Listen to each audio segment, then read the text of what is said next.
সকল প্রশংসা মহান আল্লাহ তাআলার জন্য, যিনি এই বিশ্বজাহানের মালিক। মালাকুল মৌত হচ্ছেন মহান আল্লাহ তাআলার এমন একজন ফেরেশতা যাকে সমগ্র সৃষ্টিকুল ভয় পায়। মালাকুল মৌতকে মহান আল্লাহ তাআলা সমগ্র সৃষ্টিকুলের রূহ কবজ করার দায়িত্ব দিয়েছেন। মালাকুল মৌতের অধীনে অসংখ্য ফেরেশতা রয়েছেন। মহান আল্লাহ তাআলার সৃষ্টি করা অগণিত ফেরেশতাকুলের মধ্যে 4 জন বিখ্যাত ফেরেশতা রয়েছেন। এই 4 জন বিখ্যাত ফেরেশতার মধ্যে মালাকুল মৌত অন্যতম একজন ফেরেশতা। আজকের ভিডিওতে আমরা মালাকুল মৌতের জীবন কাহিনী নিয়ে আলোচনা করব। মালাকুল মৌত কিভাবে রূহ কবজ করেন, তিনি কিভাবে নবী রাসূলগণের রূহ কবজ করেছিলেন, মুসা আলাইহিসসালাম কি কারণে মালাকুল মৌতকে থাপ্পড় মেরেছিলেন, নবী করিম সাল্লাল্লাহু আলাইহি ওয়াসাল্লাম এবং মালাকুল মৌতের সম্পর্ক কেমন ছিল, মহান আল্লাহ তাআলা মালাকুল মৌতকে রূহ কবজ করার দায়িত্ব কেন দিয়েছিলেন, মালাকুল মৌত সহ অন্যান্য ফেরেশতারা কি দায়িত্ব পালন করে থাকেন। পবিত্র কোরআন এবং হাদিসের আলোকে আমরা এই প্রশ্নগুলির উত্তর জানার চেষ্টা করব। মূল কাহিনী শুরু করার আগে ভিডিওটি লাইক করে চ্যানেলটি সাবস্ক্রাইব করুন। এই ভিডিও সম্পর্কে আপনার যে কোনো মতামত কমেন্ট করে জানাতে ভুলবেন না। চলুন শুরু করা যাক।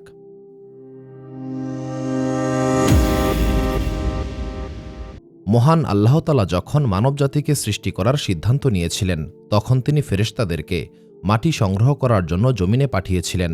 কিন্তু সকল ফেরেশতারাই দুনিয়া থেকে মাটি সংগ্রহ করতে ব্যর্থ হয়েছিলেন। অবশেষে মহান আল্লাহ তাআলা মালাকুল মৌত আজরাইল আলাইহিসসালামকে বললেন, হে মালাকুল মৌত, দুনিয়ার জমিন থেকে মাটি সংগ্রহ করতে হবে। মহান আল্লাহ তাআলার হুকুমে মালাকুল মৌত আজরাইল আলাইহিসসালাম দুনিয়ার জমিন থেকে সাদা, লাল এবং কালো এই 3 রঙের মাটি সংগ্রহ করেছিলেন। মাটি সংগ্রহ করার পর মহান আল্লাহ তাআলার হুকুমে মালাকুল মৌত আজরাইল আলাইহিসসালাম সেই মাটি মক্কা এবং তায়েফের মধ্যবর্তী অঞ্চলে রেখে দিয়েছিলেন। এরপর মহান আল্লাহ তাআলার হুকুমে দুনিয়াতে টানা 40 দিন বৃষ্টি হয়েছিল। 40 দিন অতিবাহিত হওয়ার পর মহান আল্লাহ তাআলা সেই মাটি থেকে আদম আলাইহিসসালামের দেহকে সৃষ্টি করেছিলেন। আদম আলাইহিসসালামের দেহকে সৃষ্টি করার পর সেই দেহকে 40 বছর জান্নাতে রেখে দেওয়া হয়েছিল। এই সময়ে ফেরেশতাগণ আদম আলাইহিসসালামের দেহকে দেখে অবাক হতো। তারা ভাবত, এটা কেমন সৃষ্টি, এই সৃষ্টি কিভাবে চলাফেরা করবে, মহান আল্লাহ তাআলা এই সৃষ্টিকে কি দায়িত্ব দেবেন। 40 বছর অতিবাহিত হওয়ার পর মহান আল্লাহ তাআলা আদম আলাইহিসসালামের দেহে রূহ দান করেছিলেন। আদম আলাইহিসসালামের দেহে রূহ দান করার পর মহান আল্লাহ তাআলা ফেরেশতাদেরকে বললেন, তোমরা আদমকে সেজদা করো। মহান আল্লাহ তাআলার হুকুমে সকল ফেরেশতারা আদম আলাইহিসসালামকে সেজদা করেছিলেন। এখানে একটা বিষয় উল্লেখ করা প্রয়োজন, এই সেজদা কিন্তু ইবাদতের সেজদা ছিল না, এটা ছিল সম্মানসূচক সেজদা। যাই হোক, সকল ফেরেশতারা সেজদা করলেও ইবলিশ কিন্তু অহংকারবশত সেজদা করে নাই। ইবলিশ অহংকারী কণ্ঠে বলেছিল, আদমকে সৃষ্টি করা হয়েছে মাটি থেকে, আমাকে সৃষ্টি করা হয়েছে আগুন থেকে, এই কারণে আমি আদম থেকে শ্রেষ্ঠ। এই অহংকারের কারণে মহান আল্লাহ তাআলা ইবলিশকে জান্নাত থেকে বের করে দিয়েছিলেন। এরপরে মহান আল্লাহ তাআলা আদম আলাইহিসসালামের জন্য হাওয়া আলাইহিসসালামকে সৃষ্টি করেছিলেন। কিন্তু জান্নাতে গন্ধম খাওয়ার অপরাধে আদম এবং হাওয়া আলাইহিসসালামকে দুনিয়াতে পাঠানো হয়েছিল।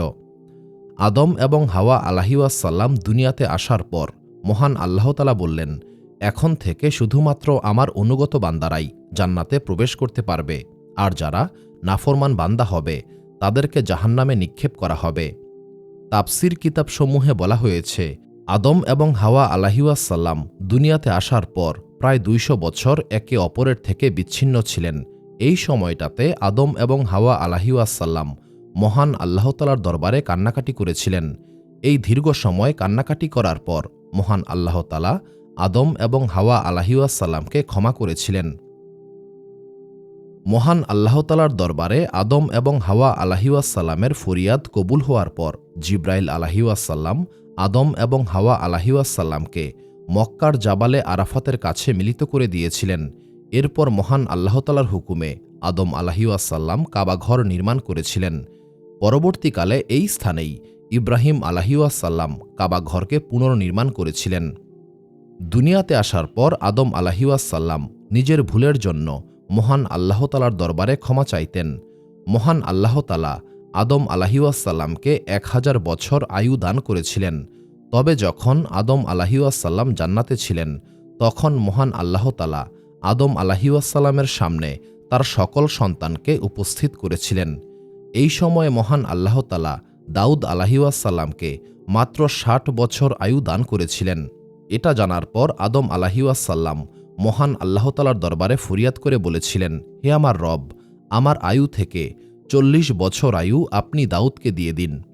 মহান আল্লাহ তাআলা আদম আলাইহিওয়াসাল্লামের এই দোয়া কবুল করে আদম আলাইহিওয়াসাল্লামের আয়ু থেকে দাউদ আলাইহিওয়াসাল্লামকে ৪০ বছর আয়ু দান করেছিলেন। দুনিয়ার জীবনে হাওয়া আলাইহিওয়াসাল্লাম জোড়ায় জোড়ায় সন্তান প্রসব করতেন। এই সন্তানদের মধ্যে হাবিল এবং কাবিল ছিলেন অন্যতম। শয়তানের ওয়াসওয়াসার কারণে কাবিল হাবিলকে হত্যা করেছিল। এই কারণে আদম আলাইহিওয়াসাল্লাম একদম হতাশ হয়ে পড়েছিলেন। তিনি সারাদিন মহান আল্লাহ তাআলার দরবারে কান্নাকাটি করতেন। একদিন জিব্রাইল আলাইহিওয়াসাল্লাম বললেন, হে আদম আলাইহিওয়াসাল্লাম, মহান আল্লাহ তাআলা আপনাকে একটি পুত্র সন্তানের সুসংবাদ দিয়েছেন। আপনার এই পুত্রের নাম হবে শীস আলাইহিওয়াসাল্লাম। আপনার এই পুত্রের বংশধারা থেকেই নবী রাসূলগণ এবং অলিয়া উলিয়ারা এই দুনিয়াতে আসবেন। শীস শব্দের অর্থ হচ্ছে মহান আল্লাহ তাআলার পক্ষ থেকে উপহার। এইভাবে মহান আল্লাহ তাআলা আদম আলাইহিওয়াসাল্লামের বংশধারাকে সারা দুনিয়াতে ছড়িয়ে দিয়েছিলেন। যখন আদম আলাইহিওয়াসাল্লাম তার জীবনের শেষ প্রান্তে উপস্থিত হয়েছিলেন, তখন তিনি তার ছেলেদেরকে উদ্দেশ্য করে বললেন, জান্নাতের ফল খেতে খুব ইচ্ছে করছে। তখন আদম আলাইহিওয়াসাল্লামের ছেলেরা দুনিয়াতেই জান্নাতের ফল খুঁজতে বের হয়েছিল। এমন সময় আদম আলাইহিওয়াসাল্লামের ছেলেদের সঙ্গে কয়েকজন ফেরেশতার সাক্ষাৎ হল। ফেরেশতারা আদম আলাইহিওয়াসাল্লামের ছেলেদেরকে উদ্দেশ্য করে বললেন, হে বনি আদম, তোমরা কোথায় যাচ্ছ? আদম আলাইহিওয়াসাল্লামের সন্তানরা বললেন, আমরা আমাদের পিতা আদম আলাইহিওয়াসাল্লামের জন্য জান্নাতের ফলের সন্ধান করছি। তখন ফেরেশতারা বললেন, এই দুনিয়াতে জান্নাতের ফল পাবে না। তোমাদের পিতা এই দুনিয়াতে আর বেশিক্ষণ অবস্থান করবেন না। এই সংবাদ পাওয়ার পর আদম আলাইহিওয়াসাল্লামের সন্তানরা বাড়িতে ফিরে এসেছিলেন। এই সময়ে আদম আলাইহিওয়াসাল্লাম অসুস্থ অবস্থায় বিছানায় শুয়ে মহান আল্লাহ তাআলার জিকিরে মশগুল ছিলেন। এমন সময় মালাকুল মউত আজরাইল আলাইহিওয়াসাল্লাম আদম আলাইহিওয়াসাল্লামকে সালাম দিলেন। হাওয়া আলাইহিওয়াসাল্লাম যখন মালাকুল মউতকে দেখলেন, তখন তিনি প্রচণ্ড আতঙ্কে আদম আলাইহিওয়াসাল্লামকে জড়িয়ে ধরেছিলেন। তখন আদম আলাইহিওয়াসাল্লাম বললেন, হে হাওয়া, আমরা একবার মহান আল্লাহ তাআলার আদেশ অমান্য করে জান্নাত থেকে বিতাড়িত হয়েছিলাম। পুনরায় এমন কোনো ভুল করা যাবে না, যাতে আমাদের রব আমাদের উপর অসন্তুষ্ট হন। এরপর আদম আলাইহিওয়াসাল্লাম মালাকুল মউতকে উদ্দেশ্য করে বললেন, হে সম্মানিত ফেরেশতা, আমি তো জানতাম মহান আল্লাহ তাআলা আমাকে ১০০০ বছর আয়ু দান করেছেন। তখন মালাকুল মউত বললেন, হে সম্মানিত নবী, আপনি যখন জান্নাতে ছিলেন, তখন আপনার আয়ু থেকে ৪০ বছর আয়ু দাউদ আলাইহিওয়াসাল্লামকে দান করেছিলেন। এরপর মালাকুল মউত আদম আলাইহিওয়াসাল্লামের রূহ কবজ করেছিলেন। আদম আলাইহিওয়াসাল্লামের মৃত্যুর পর ফেরেশতারা আদম আলাইহিওয়াসাল্লামের দেহকে গোসল করিয়েছিলেন। এরপর জিব্রাইল আলাইহিওয়াসাল্লাম আদম আলাইহিওয়াসাল্লামের জানাজা পড়িয়েছিলেন। এরপর মাটি খুঁড়ে আদম আলাইহিওয়াসাল্লামকে দাফন করা হয়েছিল। আদম আলাইহিওয়াসাল্লামকে দাফন করার পর মহান আল্লাহ তাআলা হুকুম দিলেন, এখন থেকে কারো মৃত্যু হলে তাকে এইভাবে গোসল করিয়ে মাটিতে কবর দিতে হবে। এই কারণে মুসলিমরা এখনও ফেরেশতাদের এই সুন্নত অনুসরণ করে। আদম আলাইহিওয়াসাল্লামকে কোথায় কবর দেওয়া হয়েছিল এই ব্যাপারে আলেমগণের মধ্যে মত পার্থক্য রয়েছে।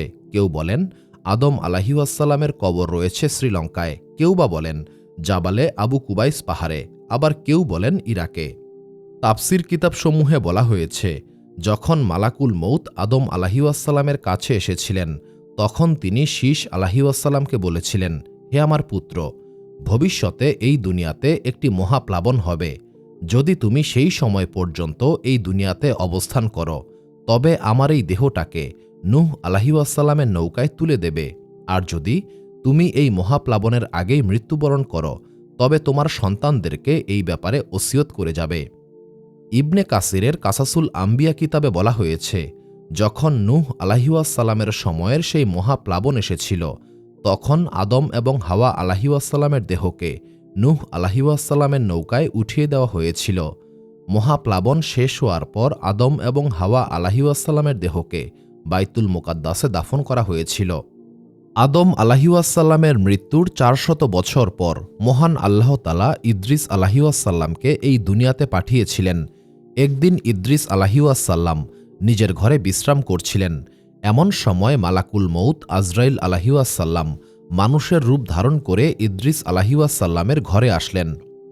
ইদ্রিস আলাইহিওয়াসাল্লাম প্রথমে মালাকুল মউতকে চিনতে পারেন নাই, কিন্তু যখন মালাকুল মউত ইদ্রিস আলাইহিওয়াসাল্লামকে নিজের পরিচয় দিয়েছিলেন, তখন ইদ্রিস আলাইহিওয়াসাল্লাম অবাক হয়ে বললেন, আপনিই কি সেই মালাকুল মউত যিনি সকল জীবের প্রাণ হরণ করেন? তখন মালাকুল মউত বললেন, হে সম্মানিত নবী, আপনার ধারণা সত্য, আমিই সকল জীবের প্রাণ হরণ করি। ইদ্রিস আলাইহিওয়াসাল্লাম বললেন, আপনি কি আমার রূহ কবজ করতে এসেছেন? মালাকুল মউত বললেন, হে সম্মানিত নবী, আমি আপনার সঙ্গে কয়েকটা দিন থাকার জন্য এসেছি। মালাকুল মউত আজরাইল আলাইহিওয়াসাল্লাম 3 দিন ইদ্রিস আলাইহিওয়াসাল্লামের সঙ্গেই ছিলেন।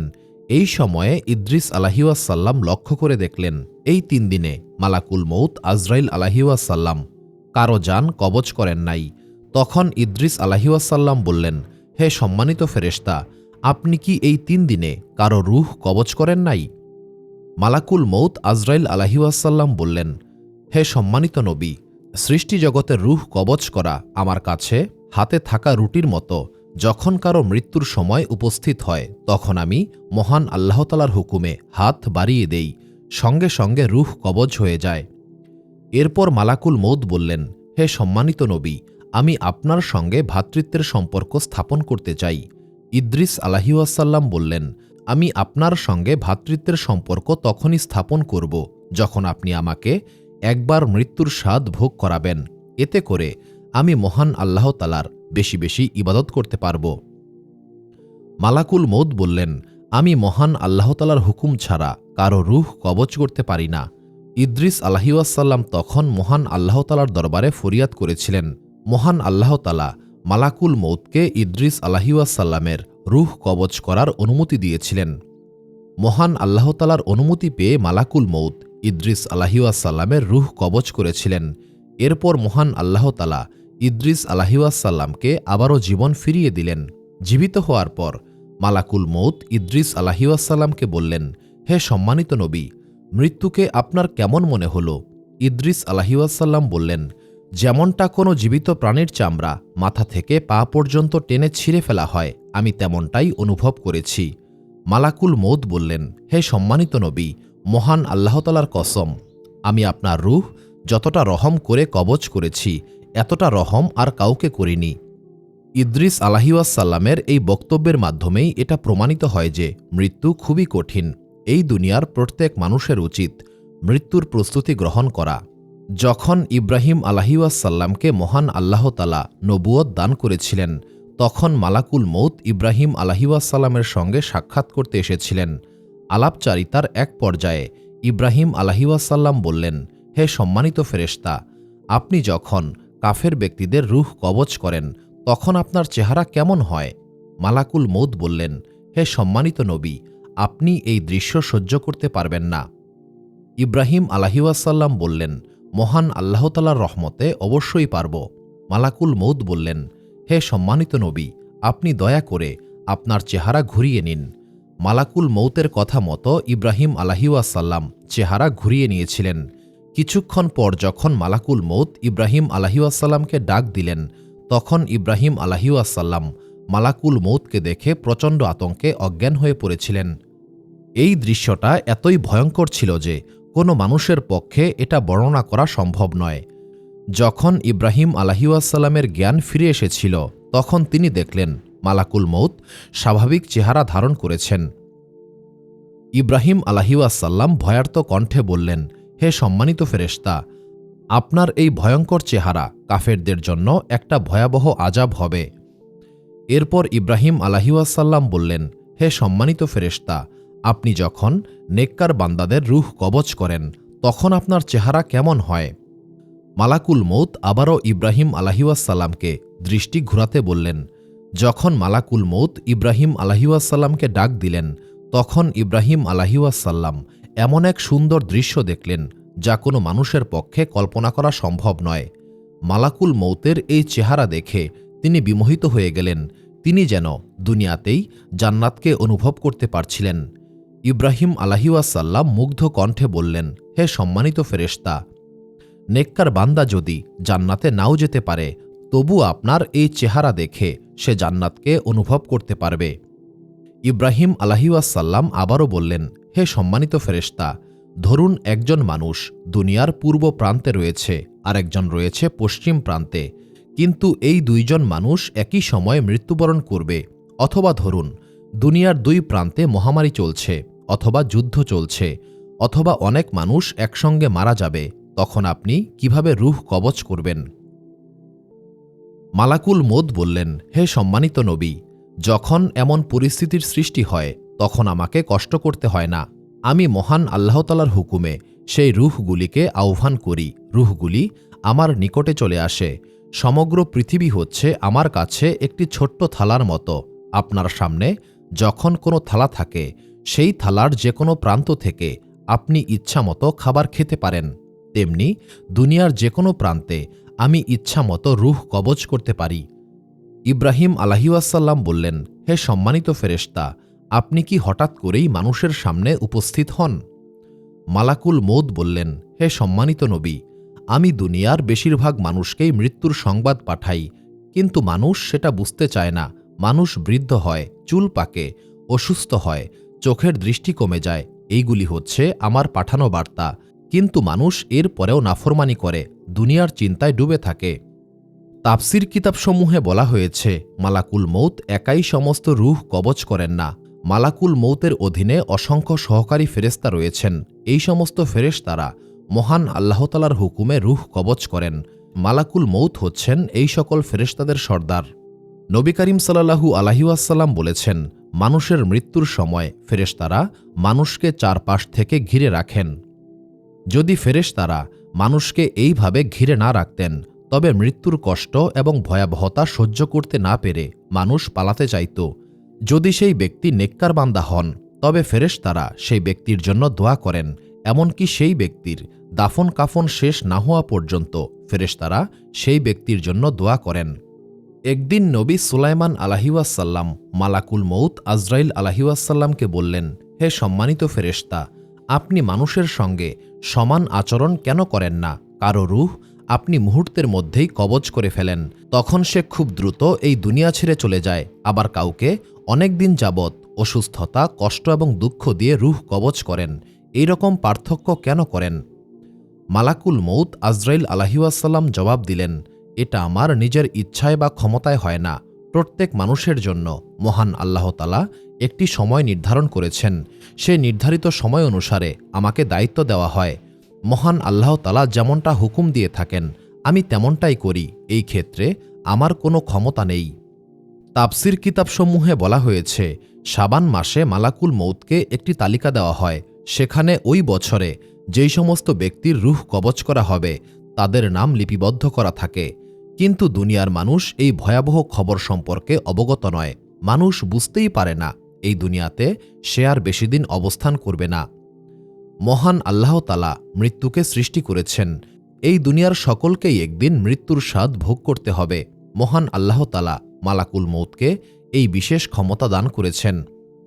একদিন মালাকুল মৌত নবী ইয়াকুব আলাইহিসসালামের দরবারে এসে উপস্থিত হলেন। তখন ইয়াকুব আলাইহিসসালাম বললেন, হে সম্মানিত ফেরেশতা, আপনি কি আমার রূহ কবজ করতে এসেছেন? তখন মালাকুল মৌত বললেন, হে সম্মানিত নবী, আমি শুধুমাত্র আপনার সঙ্গে সাক্ষাৎ করতে এসেছি। ইয়াকুব আলাইহিসসালাম বললেন, আমি আপনাকে একটি অনুরোধ করছি, যখন আমার মৃত্যুর সময় নিকটবর্তী হবে তখন আপনি আমাকে জানিয়ে দেবেন, যাতে আমি প্রস্তুতি গ্রহণ করতে পারি। মালাকুল মৌত বললেন, আমি ওয়াদা করছি আমি আপনাকে জানিয়ে দেব। যখন ইয়াকুব আলাইহিসসালামের মৃত্যুর সময় মালাকুল মৌত উপস্থিত হলেন, তখন ইয়াকুব আলাইহিসসালাম অবাক হয়ে বললেন, হে মালাকুল মৌত, আপনি ওয়াদা করেছিলেন আমার মৃত্যুর পূর্বেই আপনি আমাকে জানিয়ে দেবেন, কিন্তু আপনি আমাকে অবগত করেন নাই। মালাকুল মৌত বললেন, আমি তো আপনাকে অনেকবার সংকেত পাঠিয়েছি। ইয়াকুব আলাইহিসসালাম বললেন, আমি তো কোনো সংকেত পাইনি। মালাকুল মৌত বললেন, আমার প্রথম সংকেত ছিল আপনার কালো চুল সাদা হয়েছে, দ্বিতীয় সংকেত ছিল আপনার দেহে পূর্বের মতো শক্তি সামর্থ্য নাই, তৃতীয় সংকেত ছিল আপনার দেহ দুর্বল হয়ে পড়েছে। এরপরেও আপনি বলবেন আমি আপনাকে সংকেত দেইনি? নবী করিম সাল্লাল্লাহু আলাইহি ওয়াসাল্লাম বলেছেন, একবার মালাকুল মউত আজরাইল আলাইহি ওয়াসাল্লাম মানুষের রূপ ধারণ করে মুসা আলাইহি ওয়াসাল্লামের সামনে উপস্থিত হয়েছিলেন। যখন মালাকুল মউত মুসা আলাইহি ওয়াসাল্লামের কাছে এসেছিলেন, তখন মুসা আলাইহি ওয়াসাল্লাম মালাকুল মউতকে চিনতে পারেন নাই। তিনি ভেবেছিলেন অচেনা কোনো ব্যক্তি তার ঘরে ঢুকে পড়েছে। তখন মুসা আলাইহি ওয়াসাল্লাম মালাকুল মউতকে এত জোরে থাপ্পড় দিয়েছিলেন যে মালাকুল মউতের একটি চোখ ক্ষতিগ্রস্ত হয়েছিল। এরপর মালাকুল মউত মহান আল্লাহ তাআলার দরবারে উপস্থিত হয়ে বললেন, হে আমার রব, আপনি আমাকে এমন একজন বান্দার কাছে পাঠিয়েছিলেন যিনি মৃত্যুবরণ করতে চান না। মহান আল্লাহ তাআলা মালাকুল মউতের চোখ ঠিক করে দিয়ে বললেন, আবারও মুসার কাছে যাও, তাকে বলবে একটি গরুর পিঠে হাত রাখার পর যতগুলি লোম উঠে আসবে তত বছর সে জীবিত থাকবে। মালাকুল মউত আবারও মুসা আলাইহি ওয়াসাল্লামের সামনে এসে উপস্থিত হলেন। মুসা আলাইহি ওয়াসাল্লামকে এই কথাগুলি বললেন। তখন মুসা আলাইহি ওয়াসাল্লাম বললেন, এরপরে কি হবে? মালাকুল মউত বললেন, আপনার মৃত্যু হবেই। মুসা আলাইহি ওয়াসাল্লাম বললেন, যেহেতু মৃত্যুর স্বাদ ভোগ করতেই হবে, তাই এখনই আমার রূহ কবজ করে ফেলুন। মৃত্যুর পূর্বে মুসা আলাইহি ওয়াসাল্লাম মহান আল্লাহ তাআলার দরবারে ফরিয়াদ করে বলেছিলেন, হে আমার রব, আমাকে বাইতুল মুকাদ্দাসের আশেপাশে মৃত্যু দিন।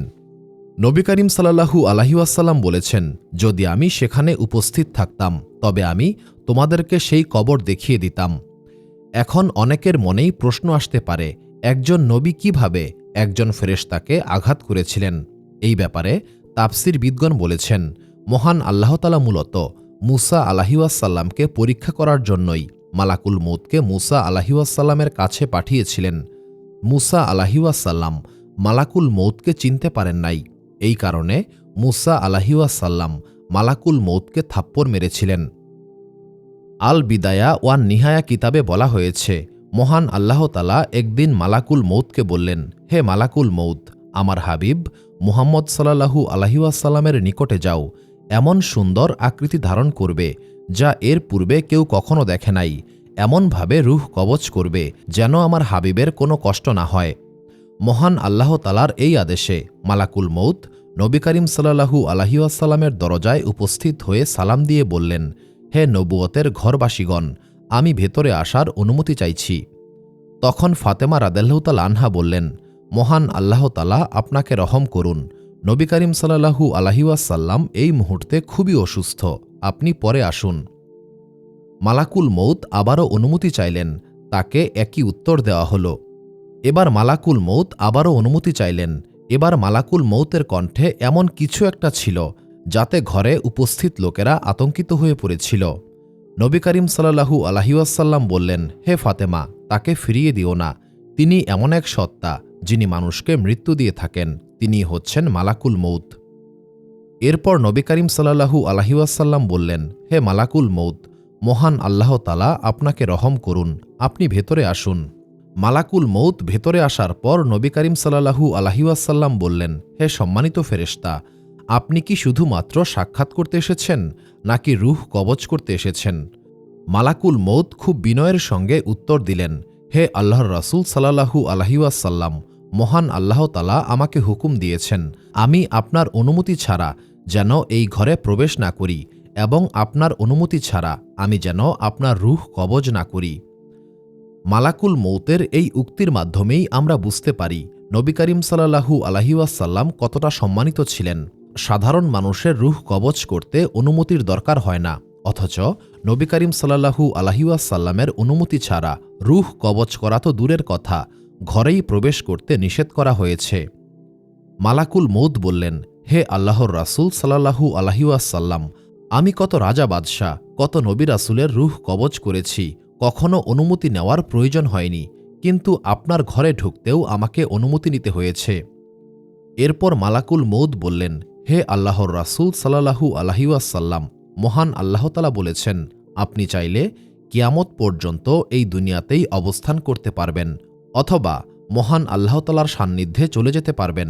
এখন সিদ্ধান্ত আপনার। নবী করিম সাল্লাল্লাহু আলাইহি ওয়াসাল্লাম বললেন, আমি আমার রবের ইচ্ছাকেই প্রাধান্য দেব। এরপর মালাকুল মৌত নবী করিম সাল্লাল্লাহু আলাইহি ওয়াসাল্লামের রূহ কবজ করেছিলেন। এবার মালাকুল মৌতের অন্য একটি কাহিনীতে আসি।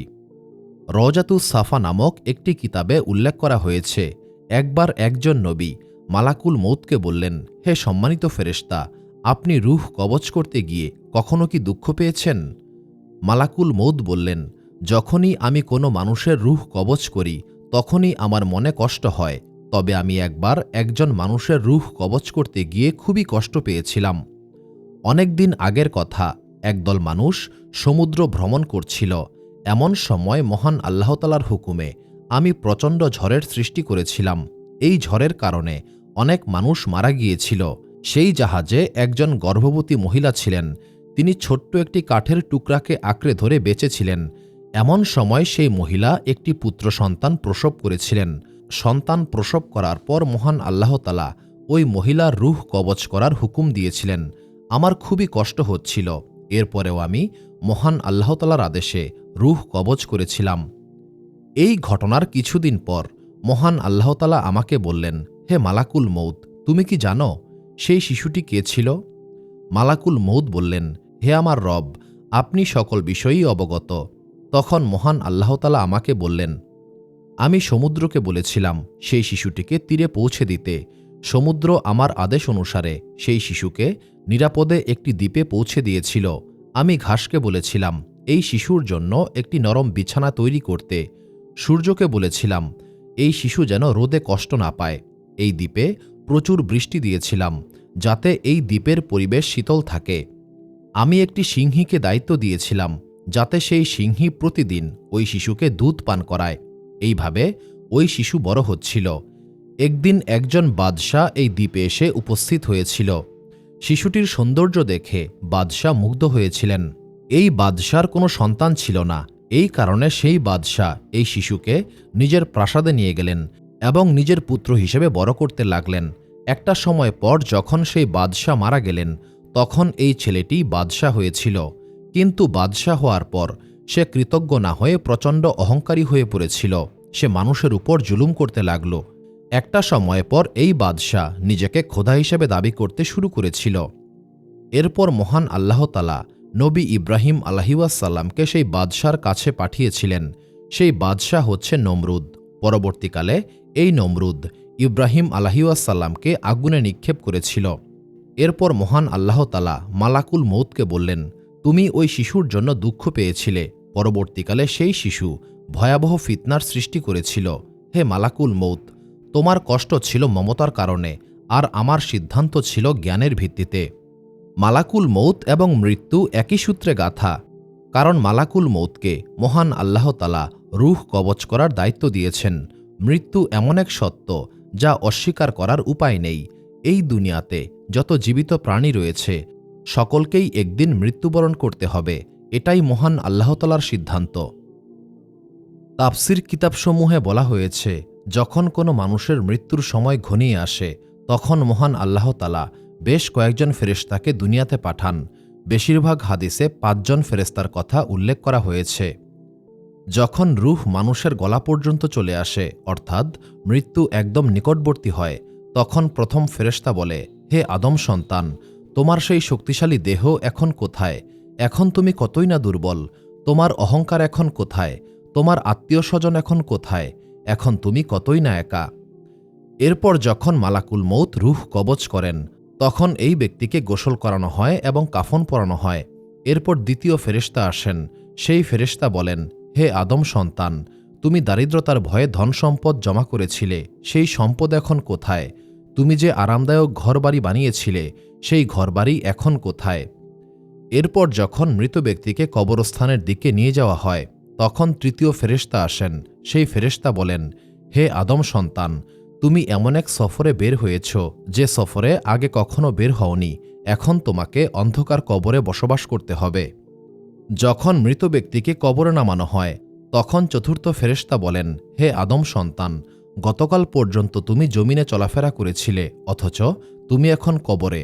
গতকাল তুমি গুনাহগার ছিলে, অথচ এখন তুমি লজ্জিত এবং অনুতপ্ত। যখন মৃত ব্যক্তিকে কবর দেওয়া হয়, আত্মীয় স্বজন সবাই চলে যায়, তখন পঞ্চম ফেরেশতা বলেন, হে আদম সন্তান, তুমি এখন সম্পূর্ণ একা।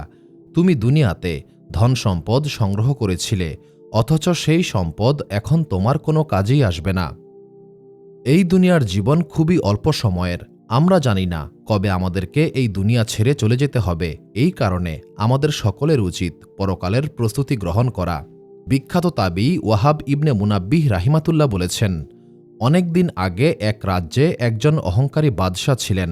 একদিন এই বাদশাহ অন্য একটি রাজ্যে ভ্রমণ করার উদ্দেশ্যে যাত্রা করেছিলেন। এই সময়টাতে বাদশাহ অনেক দামি পোশাক পরিধান করেছিলেন। যাত্রাপথে এই বাদশার সঙ্গে একটি বিশাল বাহিনী ছিল। যাত্রাপথে নোংরা কাপড় পরিহিত অবস্থায় একজন ব্যক্তি বাদশাহকে সালাম দিয়ে বলল, হে বাদশাহ, আপনার সঙ্গে খুব জরুরি একটা বিষয়ে আলোচনা করতে চাই। বাদশাহ সেই ব্যক্তিকে উপেক্ষা করে চলে যাচ্ছিল। এমন সময় সেই দরিদ্র ব্যক্তি বাদশার ঘোড়ার লাগাম ধরে ফেলল। বাদশাহ প্রচণ্ড রাগান্বিত হয়ে বলল, তুমি কে? এই রাজ্যে এত দুঃসাহস কেউ কখনো করতে পারে নাই। তখন সেই লোকটি বলল, হে বাদশাহ, আমি আপনার সঙ্গে খুব জরুরি একটা বিষয়ে আলোচনা করতে চাই। তখন বাদশাহ বলল, আমি যখন ফিরে আসব তখন শুনব। কিন্তু সেই ব্যক্তি বলল, এত সময় আপনার হাতে নেই। বাদশাহ অবাক হয়ে বলল, আমার হাতে সময় নেই? আচ্ছা, তুমি কি বলতে চাও? তখন সেই লোকটি বলল, আমি হচ্ছি মালাকুল মৌত, আমি আপনার রূহ কবজ করতে এসেছি। মালাকুল মৌতের এই কথায় বাদশাহ প্রচণ্ড আতঙ্কিত হয়ে পড়েছিল।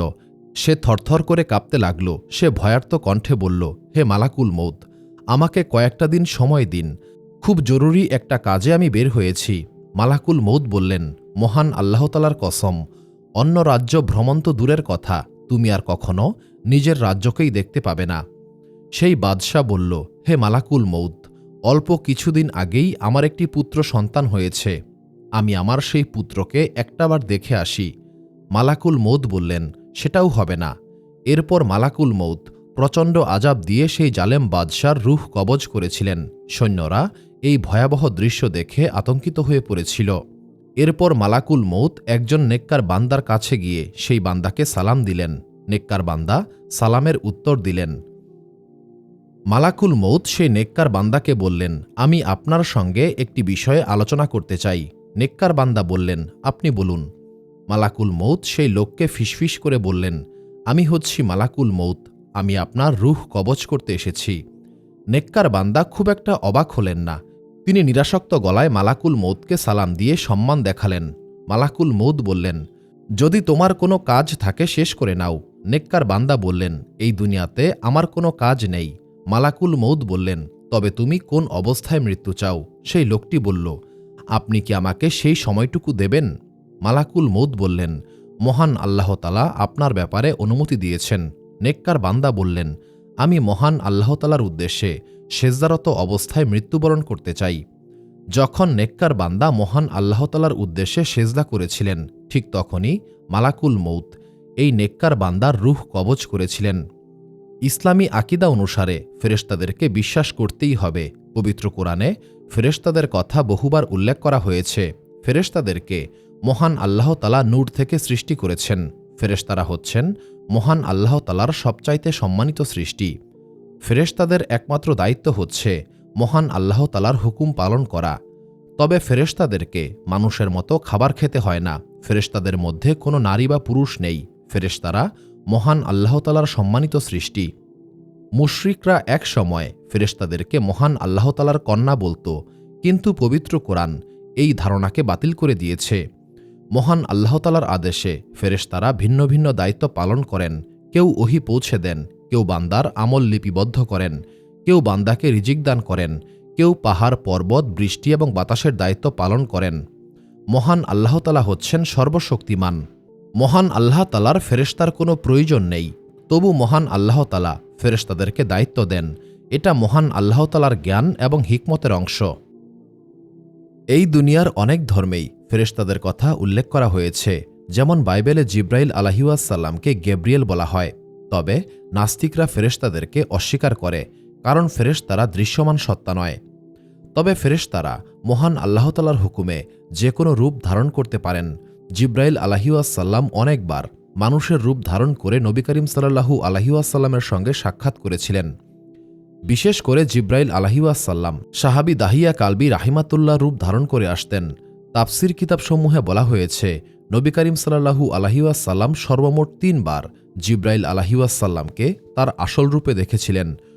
প্রথমবার হচ্ছে নবুয়তের একদম শুরুতে, দ্বিতীয়বার যখন নবী করিম সাল্লাল্লাহু আলাইহিওয়াসাল্লাম জিব্রাইল আলাইহিওয়াসাল্লামকে তার আসল রূপে দেখতে চেয়েছিলেন, তৃতীয়বার মেরাজের রাতে। পবিত্র কোরআনেও ফেরেশতাদের বিভিন্ন রূপের কথা উল্লেখ করা হয়েছে, যেমন কয়েকজন ফেরেশতা ইব্রাহিম আলাইহিওয়াসাল্লামের দরবারে মানুষের রূপে হাজির হয়েছিলেন। জিব্রাইল আলাইহিওয়াসাল্লাম মরিয়ম আলাইহিওয়াসাল্লামকে মানুষের রূপেই সুসংবাদ দিয়েছিলেন। লূত আলাইহিওয়াসাল্লামের সঙ্গেও কয়েকজন ফেরেশতা মানুষের রূপেই সাক্ষাৎ করেছিলেন। ওমর ইবনুল খাত্তাব রাদিয়াল্লাহু তাআলা আনহু বলেছেন, একদিন একজন অচেনা ব্যক্তি নবী করিম সাল্লাল্লাহু আলাইহিওয়াসাল্লামকে ঈমান, ইসলাম এবং ইহসান বিষয়ে জিজ্ঞাসা করেছিলেন। পরে নবী করিম সাল্লাল্লাহু আলাইহিওয়াসাল্লাম বললেন, ইনি হচ্ছেন জিব্রাইল আলাইহিওয়াসাল্লাম, তিনি তোমাদেরকে দ্বীনের শিক্ষা দিতে এসেছিলেন। ফেরেশতাদের প্রকৃত সংখ্যা কত, এই ব্যাপারে মহান আল্লাহ তাআলা ছাড়া আর কেউ জানেন না। পবিত্র কোরআনে জিব্রাইল এবং মিকাইল আলাইহিওয়াসাল্লামের ব্যাপারে আলোচনা করা হয়েছে। আজরাইল এবং ইসরাফিল আলাইহিওয়াসাল্লামের কথা পবিত্র কোরআনে সরাসরি উল্লেখ না করা হলেও তাফসির কিতাবসমূহে তাদের ব্যাপারে বিস্তারিতভাবে আলোচনা করা হয়েছে। জাহান্নামের সর্দার ফেরেশতা হচ্ছেন মালেক আলাইহিওয়াসাল্লাম, অন্যদিকে জান্নাতের সর্দার ফেরেশতা হচ্ছেন রিদওয়ান আলাইহিওয়াসাল্লাম। যে ফেরেশতারা কবরে জিজ্ঞাসাবাদ করবেন তাদেরকে বলা হয় মুনাকির নাকির। হাদিসে বলা হয়েছে, এই মুনকার নাকির ফেরেশতাগণ মানুষকে রব, দিন এবং নবী সম্পর্কে প্রশ্ন করবেন। সমগ্র ফেরেশতাকুলের সর্দার হচ্ছেন জিব্রাইল আলাইহিওয়াসাল্লাম, তিনি নবী রাসূলগণের কাছে ওহী পৌঁছে দিতেন। মিকাইল আলাইহিওয়াসাল্লাম খাদ্য বন্টন করেন এবং বৃষ্টি বর্ষণ করেন। মিকাইল আলাইহিওয়াসাল্লামের অধীনে অসংখ্য ফেরেশতা রয়েছেন। এই ফেরেশতারাই মূলত এই কাজগুলি সম্পাদন করেন। মিকাইল আলাইহিওয়াসাল্লাম হচ্ছেন এই ফেরেশতাদের সর্দার। কিয়ামতের দিন যে ফেরেশতা সিংগায় ফুঁক দেবেন তিনি হচ্ছেন ইসরাফিল আলাইহিওয়াসাল্লাম। জান্নাত এবং জাহান্নাম দেখাশোনা করার জন্য অসংখ্য ফেরেশতা রয়েছেন। মানুষকে রক্ষা করার জন্য ফেরেশতা নিয়োগ করা হয়েছে। এই ফেরেশতাদেরকে রক্ষাকারী ফেরেশতা বলা হয়। এই রক্ষাকারী ফেরেশতাদের একটি দল দিনে মানুষকে রক্ষা করেন এবং অপর দলটি রাতের বেলায় মানুষকে পাহারা দেন। মানুষের ভালো মন্দ লিপিবদ্ধ করেন যে ফেরেশতারা, তাদেরকে বলা হয় কিরামান কাতেবিন। কিরামান কাতেবিন ফেরেশতা মূলত 2 জন। একজন ডান পার্শ্বে অবস্থান করেন, এই ফেরেশতা নেক আমল লিপিবদ্ধ করেন। অন্যজন বাম পার্শ্বে অবস্থান করেন, তিনি মানুষের বদ আমল লিপিবদ্ধ করেন। এমন কয়েকজন ফেরেশতা রয়েছেন যারা মহান আল্লাহ তাআলার আরশ বহন করেন। আরশের আশেপাশে বেশ কয়েকজন ফেরেশতা রয়েছেন যারা মহান আল্লাহ তাআলার জিকিরে মশগুল থাকেন। এমন কিছু ফেরেশতা আছেন যারা নবী করিম সাল্লাল্লাহু আলাইহিওয়াসাল্লামকে দুরুদ এবং সালাম পৌঁছে দেন। আবার একদল ফেরেশতা রয়েছেন যারা দুনিয়াতে ঘুরে বেড়ান, যেখানে মহান আল্লাহ তাআলার জিকির হয়, দ্বীনের শিক্ষা দেওয়া হয়, সেখানে তারা উপস্থিত হন এবং অংশগ্রহণকারীদের ব্যাপারে মহান আল্লাহ তাআলার দরবারে সাক্ষী দেন। ফেরেশতাদের একটি দল মহান আল্লাহ তাআলার জিকিরে মশগুল থাকেন। দুনিয়াতে যেমন কাবা ঘর রয়েছে, তেমনি আসমানেও একটি কাবা ঘর রয়েছে। এই ঘরকে বলা হয় বাইতুল মামুর। ফেরেশতাদের একটি দল সর্বদা এই বাইতুল মামুরকে তাওয়াফ করেন। ফেরেশতারা হচ্ছেন মহান আল্লাহ তাআলার সম্মানিত সৃষ্টি, যাদেরকে মহান আল্লাহ তাআলা আসমান এবং জমিনে বিভিন্ন কাজে নিয়োগ করেছেন। অর্থাৎ মহান আল্লাহ তাআলা আসমান এবং জমিনের ব্যবস্থাপনা ফেরেশতাদের জিম্মায় দিয়েছেন এবং ফেরেশতারা মহান আল্লাহ তাআলার হুকুম মোতাবেক সমস্ত কাজ সম্পাদন করেন। প্রত্যেক ফেরেশতারা তার দায়িত্ব অত্যন্ত সুন্দরভাবে আদায় করেন। কিছু ফেরেশতা শুধুমাত্র মহান আল্লাহ তাআলার ইবাদতে লিপ্ত। ফেরেশতারা না পুরুষ না মহিলা, তাদের কোনো চাহিদা নেই, তাদের খাবার খেতে হয় না। মহান আল্লাহ তাআলা তাদেরকে নূর থেকে সৃষ্টি করেছেন। সমস্ত আসমানি কিতাবে ফেরেশতাদের ব্যাপারে আলোচনা করা হয়েছে। এই কারণে মুসলিম, ইহুদি এবং খ্রিস্টানরাও নূর থেকে সৃষ্টি এই সত্তাকে বিশ্বাস করেন। অন্য সকল ধর্মেও ফেরেশতাদের ব্যাপারে আলোচনা করা হয়েছে। সুপ্রিয় দর্শক মণ্ডলী, প্রতিদিন নতুন নতুন ভিডিও পেতে আমাদের চ্যানেলটি অবশ্যই সাবস্ক্রাইব করুন এবং পাশে থাকা বেল আইকনটি প্রেস করতে অবশ্যই ভুলবেন না এবং সেই সাথে আপনার যে কোনো মতামত আমাদের জানাতে আমাদের ভিডিওতে অবশ্যই কমেন্ট করুন। আশা করি আপনারা সবাই ভালো থাকবেন এবং সুস্থ থাকবেন। আসসালামু আলাইকুম।